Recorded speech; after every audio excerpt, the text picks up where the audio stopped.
বন্ধন নিউজে আপনাদের স্বাগত। শুরু করছি আজকের খবরের এই অংশটি নিবেদন করছে চুঁচুড়া নবজীবন ফাউন্ডেশন। হুগলিতে সক্রিয় গরু পাচার চক্র। হুগলির পান্ডুয়া থেকে গরুগুলি পাচার হয়ে আসছিল চন্দ্রনগরের তেলিনীপাড়ায়। মানকুণ্ডু স্থানীয় বাসিন্দারা সেই গরু পাচারের গাড়িটিকে ধরে ফেলে। খবর পেয়ে ঘটনাস্থলে আসে ভদ্রেশ্বর থানার পুলিশ সেই গাড়িটিকে আটক করে। এখন কথা হলো কে বা কারা এই গাড়িগুলি পাচার করছিল। আটক গাড়ির ড্রাইভার জানিয়েছে পান্ডুয়া থেকে গরুগুলি আসছিল তেলিনীপাড়ায়। সূত্রের খবর, চন্দ্রনগরের তেলিনীপাড়া গরু পাচারের পীঠস্থান।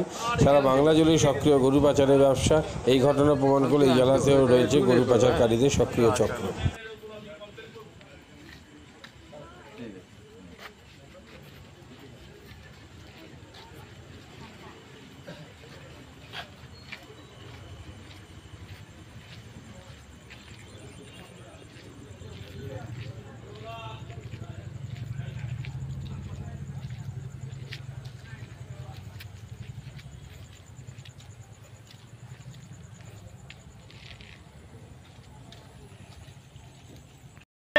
যার মাল ইরফান না না যার মাল ইরফান ভাই ড্রাইভার বলেছে তাকে ডাকো আমার চালান দেখাবে আমি তাকে ডাকতে গেলে লিগ্যাল নোটিশ দিতে দিল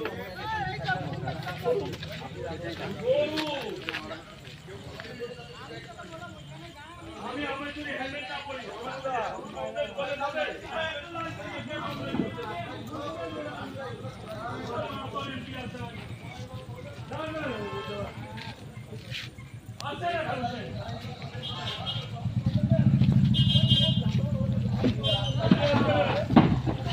গাড়ি নাম্বারটা ভালো করে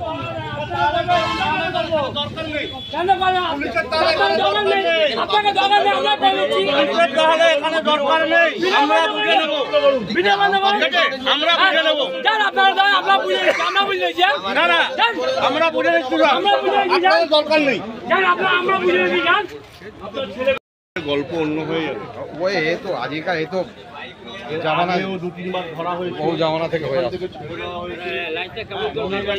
এ ভাই এমপি আসছে এমপি খবর পাওয়া যায়নি হ্যাঁ আসছে তো আমরা নিজেরা তো না যাই নাকি এই বড়া তুই কি করছিস फिर फोन किया इसका फोटो बोल दो उसके बाद बार बार फोन सुनो इसका फोटो दो इनका ही बार बार फोन आता बात कर कहाँ से लेके आए?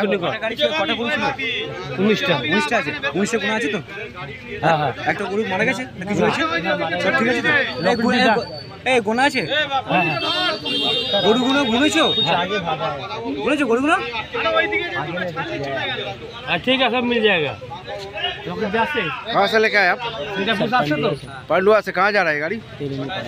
इसका कोई लाइसेंस चालान कुछ नहीं है आपके पास?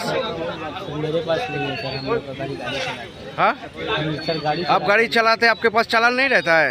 चलान रहता है सर। इस बार वो लोग भी गया था ना सर तो वो लोग का पास ही सब कुछ है। हम गाड़ी लेके आया था वो लोग पीछे से आया कार से और हम लोग अपनी गाड़ी से आया। कितना गरु था इसमें? 19 गरु था 19 गरु था। बच्चा गरु था वो बोल हाँ बच्चा गरु। দাদা এই যে গরুটা এখানে ধরা পড়লো এটা কোথা থেকে আসছিল? আমি দিল্লি রোড থেকে ফিরছিলাম।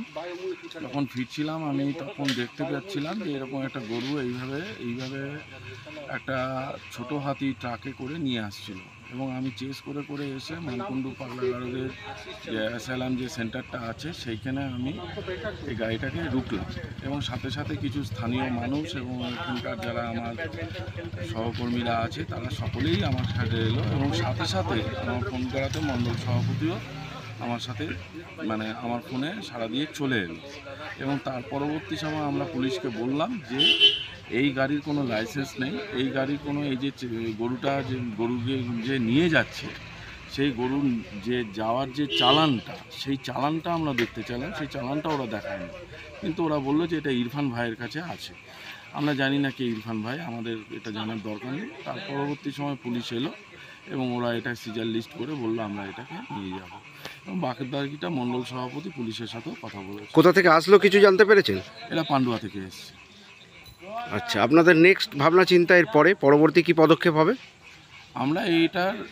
আমরা পরবর্তী সময় আমরা এটা দেখতে চাই যে এই জায়গাগুলো যে তেলিনীপাড়ার যে অঞ্চলগুলোতে এই গরুগুলো চালান হচ্ছে সেই জায়গাটা আমরা এইখান থেকে আমরা এই করিডোরটাকে বন্ধ করতে চাই, এবং যারা এটা করছে এবং অত্যন্ত গরিত অন্যায় কাজ করছে উইদাউট চালান, উইদাউট এনি পারমিশন, এইটাকে আমরা আমাদের বিজেপি দলের পক্ষ থেকে এবং আমাদের যে 1 নম্বর ওয়ার্ড মণ্ডল, এই ভদ্রেশ্বর মণ্ডল প্রেসিডেন্ট, 1 নম্বর ওয়ার্ডের যারা সহকর্মী যারা আছে, এবং প্রত্যেকেই আমরা প্রতিজ্ঞাবদ্ধ যে এটা আমরা শেষ দেখতে চাই, কারণ এর আগেও আমরা কমপ্লেন করেছিলাম। ধন্যবাদ। মাদকাসক্ত যুবকদের জীবনের মূল স্রোতে ফিরিয়ে আনছে চুঁচুড়া নবজীবন ফাউন্ডেশন। আজ থেকে 7 বছর আগে পথ চলা শুরু হয়েছিল এই সংস্থার। হুগলি জেলা থেকে শুরু হয়েছিল নবজীবন ফাউন্ডেশনের কাজ। আজ গোটা উত্তর পূর্ব ভারতে ছড়িয়ে পড়েছে তার ব্যাপ্তি। জেলা ও রাজ্যের হাজার হাজার মাদকাসক্ত যুবকদের মানসিক ও শারীরিক চিকিৎসার মধ্যে দিয়ে সুস্থ জীবনের পথে ফিরিয়ে আনছে নবজীবন ফাউন্ডেশন। কী করে এই সংস্থাকে তিল তিল করে গড়ে তুলছেন বন্ধন নিউজ এর ক্যামেরার সামনে, সে কথা বললেন সংস্থার কর্ণধার চন্দন দাস। দেখি ওটার মধ্যে কি আছে, বা পাড়ার বড় দাদারা করছে, আমিও একটুখানি করি, ফিলিংসটা কি সেটা দেখতে যাই। এবং একটা সার্টেন টাইমের পর কি হয়, সেটা ফ্রিকোয়েন্সিটা তখন অনেক বেশি থাকে, গ্যাপ থাকে যখন শুরু করে, পরবর্তীকালে যখন নির্ভরশীল হয়ে পড়ে সেই একটা সাবস্টেন্সের উপর, তখন সেটা থেকে বেরোনোর জন্য সে নানা রকম চেষ্টা করে, কিন্তু তার ওয়ে আউটটা জানা নেই যে কোন রাস্তা দিয়ে গেলে নেশা থেকেও বিরত থেকে সুস্থ স্বাভাবিক জীবনযাপন করা যায়।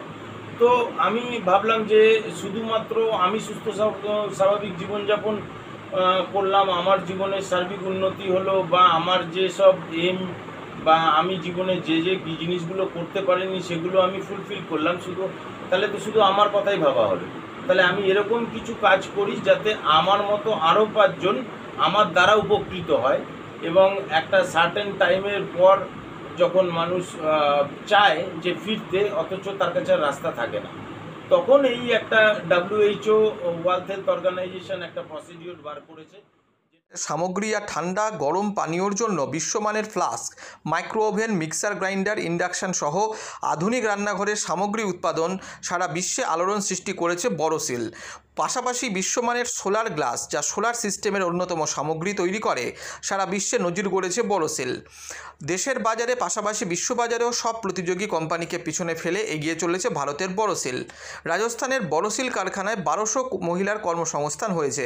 প্রতিদিন রাজস্থানের প্রত্যন্ত গ্রাম থেকে ওই মহিলাদের গাড়ি করে কারখানায় নিয়ে আসে কারখানা কর্তৃপক্ষ। তারা বড়শিলের বিশ্বমানের প্লেটের ডিজাইনে কাজ করে। দিনের শেষে তাদের গাড়ি করে বাড়ি ফিরিয়ে দেয় কারখানা কর্তৃপক্ষ। কর্মসংস্থানের এই বেনজির দৃষ্টান্তের জন্য বড়শিল কোম্পানিকে কুর্নিশ জানায় ভারতবাসী।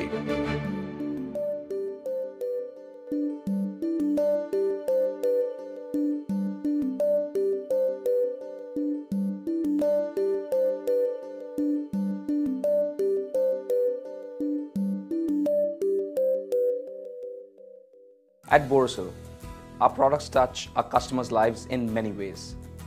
Our philosophy is simple: understand the evolving needs of our customers and deliver solutions to meet them.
We look beyond business. We promote green energy as well as provide healthcare and education for the underprivileged. In fact, this has been our heritage at Borosil.